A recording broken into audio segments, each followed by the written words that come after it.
The afternoon started with a strange feeling that something was not quite right. The kind of sensation Patriots fans have learned to recognize over the years when a game refuses to settle into a rhythm. From the opening drives, New England looked slightly out of sync, as if two different versions of the team were trying to coexist on the same field. The timing in the offense felt rushed, the defense bent more than it usually does, and Miami took advantage early by moving the ball with confidence. It was one of those divisional matchups where emotion runs high and execution can disappear in a hurry, leaving fans frustrated and searching for answers. For stretches of the first half, it did not resemble the disciplined football that has defined this season, and that disconnect was impossible to ignore. Miami capitalized on that early uncertainty, finding space and forcing New England to react instead of dictate. Drives stalled, possessions felt wasted, and the Patriots struggled to impose their identity. There was no panic, but there was tension both on the field and in the stands. It was clear adjustments were needed, because continuing on that path would only invite trouble. When halftime finally arrived, it felt less like a break and more like a reset button, a chance for the Patriots to regroup and remind themselves who they have become over the course of this season. What emerged after the break was a completely different team. From the first snap of the second half, the Patriots played with clarity and purpose.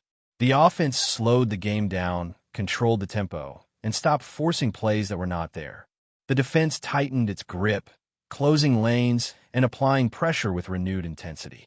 Miami, which had looked comfortable earlier, suddenly found itself suffocated.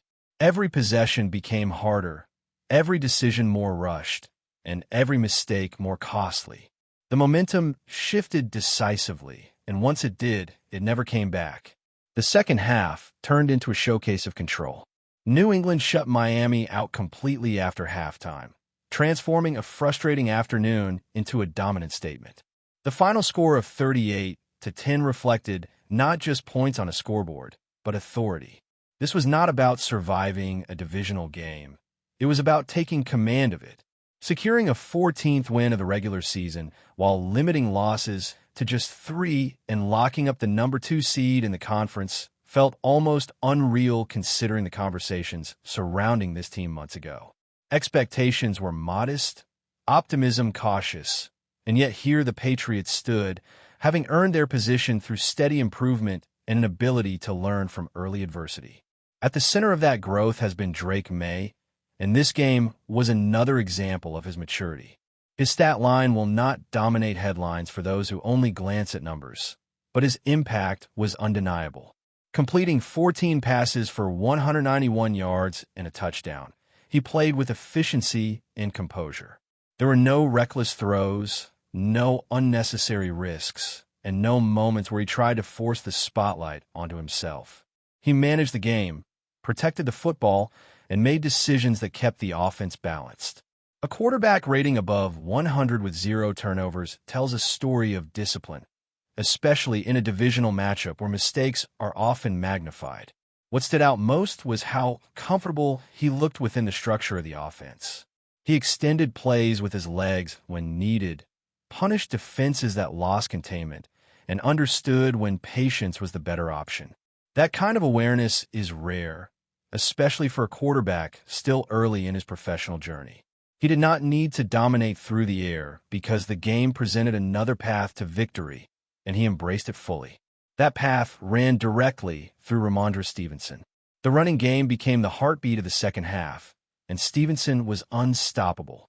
7 carries turned into 131 rushing yards, an efficiency that completely broke Miami's resistance. Add in 3 total touchdowns, and his performance changed the entire complexion of the game. Every time he touched the ball, there was a sense that something explosive could happen. He ran with power, attacked the line of scrimmage decisively, and showed the confidence of a player fully healthy and fully locked in. Since returning from injury, Stevenson has looked like a different runner. There is no hesitation in his cuts, no second-guessing his reads. He trusts his vision and commits to his lanes with authority. Defenders struggled to bring him down at the first point of contact, and once he reached the second level, the damage was done. His resurgence has reshaped the personality of this offense, giving it a physical edge that travels well into postseason football. Supporting him was Travian Henderson, whose speed added another dimension. Together, they formed a combination that forced Miami to defend every inch of the field. One brought power and punishment, the other quickness and balance, and the constant rotation kept legs fresh and defenders guessing. New England leaned fully into that approach once it became clear Miami had no answers, and the results were devastating. Instead of chasing the pass, the Patriots embraced what was working, a sign of a team confident enough to adapt rather than insist. In the passing game, Hunter Henry continued to be a steady presence. His contributions rarely come with flash, but they matter deeply in moments that decide games. 5 receptions for 56 yards helped sustain drives and settle the offense during key situations. He consistently found space underneath, understood leverage, and provided a reliable option when coverage tightened. Tight ends who can be trusted in those moments become invaluable in playoff environments, and Henry has embraced that role completely this season. The chemistry between him and Drake Maye continues to develop, built on timing and trust rather than improvisation. When pressure arrived or reads progressed quickly, Henry was often there, presenting a calm solution in the middle of chaos. That kind of connection becomes even more important as defenses grow more aggressive and windows shrink. Defensively, the turnaround after halftime was just as striking. Early struggles gave way to dominance once adjustments were made. The pass rush began collapsing pockets consistently, forcing hurried throws and disrupting timing. Gap discipline improved against the run. Tackling became sharper, and the unit played with controlled aggression rather than reaction. An interception that flipped momentum felt like the moment confidence shifted entirely. From that point forward, Miami looked uncertain, while New England played with relentless focus. By the time the fourth quarter arrived, the outcome was already decided. DRAKE Maye did not need to take another snap, a detail that speaks volumes about control rather than caution. Winning so convincingly that the quarterback can rest late in the game is not about preserving statistics. It is about authority. The Patriots did not chase style points or unnecessary risks. They executed, closed the door, and moved on, a philosophy that has defined their best performances this season. As the regular season comes to an end, the reality of playoff football in New England feels tangible again. This return does not feel like a brief appearance or a fortunate break. It feels earned. The offense has balance, the defense has adaptability, and the roster carries belief built on experience rather than hype. Momentum heading into January matters, but even more important is identity, and the Patriots have clearly defined who they are as the games grow heavier and the margins for error disappear. As the conversation around this team grows louder, it becomes impossible to ignore how much the perception of New England has shifted across the league. Performances like this one force a reevaluation of narratives that seemed comfortable earlier in the season. What once looked like a rebuilding year has transformed into something far more dangerous. The Patriots are no longer being discussed as a team hoping to hang around.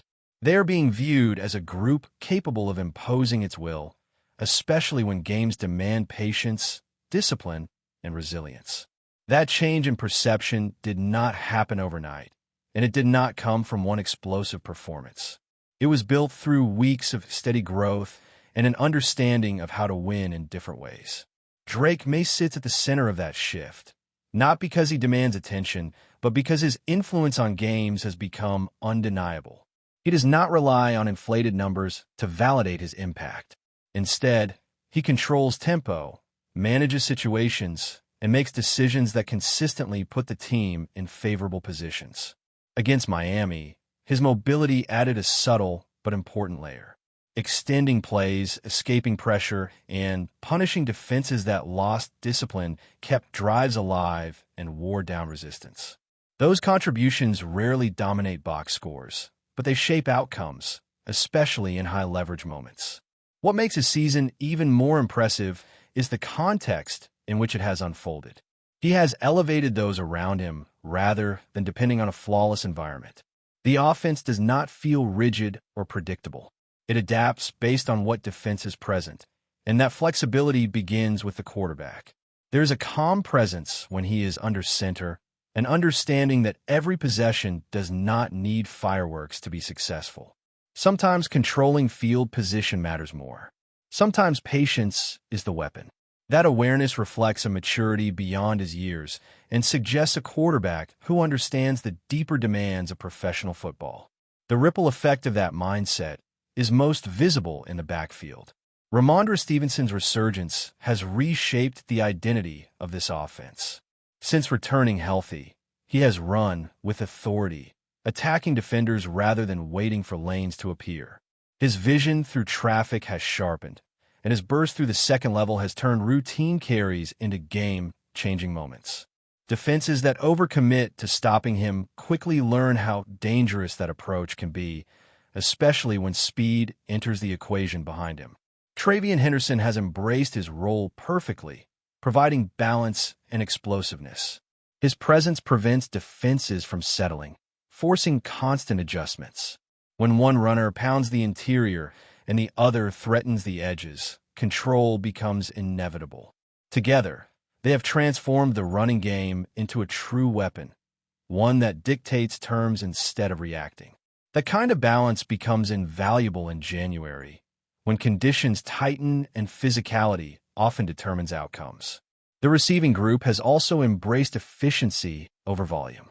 Targets are spread, roles are defined, and there is no visible frustration when opportunities shift. When chances come, they are taken. When they do not, blocking and route discipline still matter. That level of buy-in reflects a locker room aligned around winning rather than individual recognition.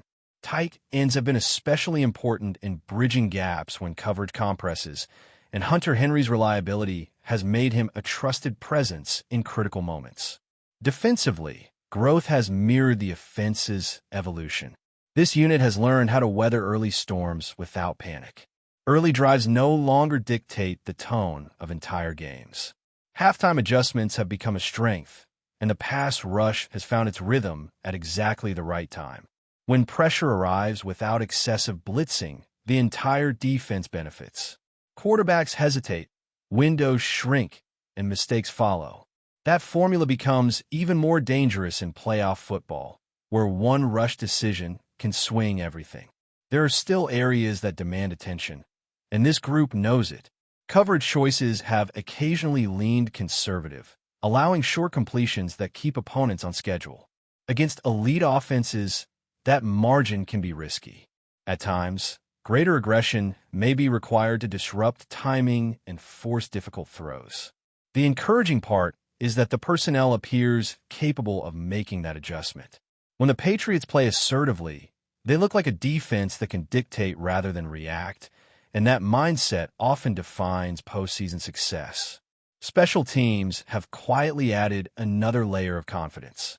Knowing points can be secured from distance influences decision-making late in halves. It shapes fourth down choices and reduces pressure on the offense to be perfect. These details rarely dominate discussion, but they often decide tight games in January, when every possession carries added weight and small advantages become decisive. Now the focus shifts entirely to the postseason, and the environment ahead is familiar. Playing at home brings its own challenges and advantages, especially when weather and crowd energy become factors. Cold conditions, noise, and intensity are not abstract concepts here. They are part of the culture.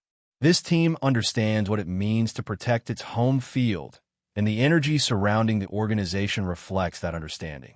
Confidence does not come from comfort, but from preparation, and New England enters this stage prepared. Before we continue, don't forget to subscribe and leave a like. Your support helps us bring you the latest updates on the New England Patriots. And of course, drop your thoughts in the comments. We love hearing from Patriots fans. Nobody around the league saw this coming, and inside Foxborough the surprise may be even bigger. Quietly, almost between whispers, a rumor has begun to circulate that the Patriots could be willing to listen to trade calls involving DRAKE MAYE. The most striking part of the speculation is not the idea itself, but the timing and the way it has emerged. Sources close to the situation suggest that May himself was the last to know that his name might be part of internal conversations, something that has only fueled the sense of disbelief around the organization. From the outside, the move sounds illogical. May was supposed to represent stability, a long-term vision, a quarterback to build around rather than shop. Yet, insiders describe a franchise still searching for its identity, torn between patience and urgency. The front office, according to league chatter, is under pressure to accelerate the rebuild, and that pressure can lead to decisions that feel drastic, even reckless, to fans. What makes the rumor gain traction is not confirmation, but silence. No strong denials, no firm statements closing the door. Rival executives reportedly believe New England is at least answering the phone. In a league where perception often becomes reality, that alone is enough to spark speculation. Some see this as leverage, a way to gauge May's market value. Others believe it points to a deeper lack of conviction within the building. If true, the implications would be massive. Trading a young quarterback so early would signal a franchise willing to reset again, betting on flexibility instead of continuity. It would also raise questions about internal communication and trust, especially if May truly found out after the rumor was already making rounds. For now, everything remains in the shadows. No deal is imminent, no package is known, and no direction is officially declared. Still, the idea that Drake May could be moved has shaken Foxborough in a way few rumors ever do. Whether this is smoke without fire or the first sign of a stunning turn, one thing is clear. Nobody expected this, and the Patriots' future suddenly feels far less predictable than anyone imagined. That's it for today's update. If you enjoyed the video and want to keep receiving fresh and exclusive Patriots news, make sure to subscribe and hit like. We always appreciate hearing your opinions in the comments. See you in the next one, Patriots Nation.